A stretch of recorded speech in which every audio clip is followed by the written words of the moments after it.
உச்சநீதிமன்ற நீதிபதியாக சென்னையை சேர்ந்த ஆர் மகாதேவன் இன்று பதவியேற்றுக் கொண்டார். உச்சநீதிமன்றத்தில் தமிழ்நாட்டை பிரதிநிதித்துவப்படுத்தும் வகையில் சுந்தரேஷ் கடந்த 2021ஆம் ஆண்டு முதல் நீதிபதியாக இருந்து வருகிறார்.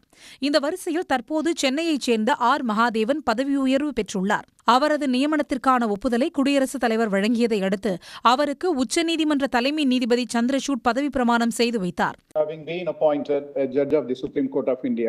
Do swear in the name of God. Do swear in the name of God.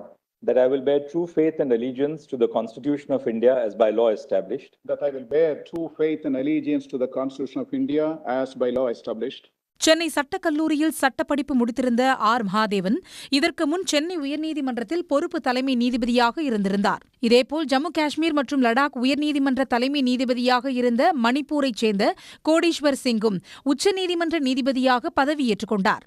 நீதிபதி மகாதேவன் உச்சநீதிமன்ற நீதிபதியாக நியமிக்கப்பட்டதை அடுத்து மூத்த நீதிபதியான கிருஷ்ணகுமார் சென்னை உயர்நீதிமன்ற பொறுப்பு தலைமை நீதிபதியாக நியமிக்கப்பட்டார்.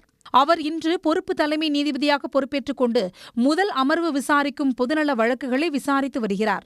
உடனுக்குடன் செய்திகளை தெரிந்து கொள்ள சன் நியூஸ் பெல் ஐகானை கிளிக் பண்ணுங்க.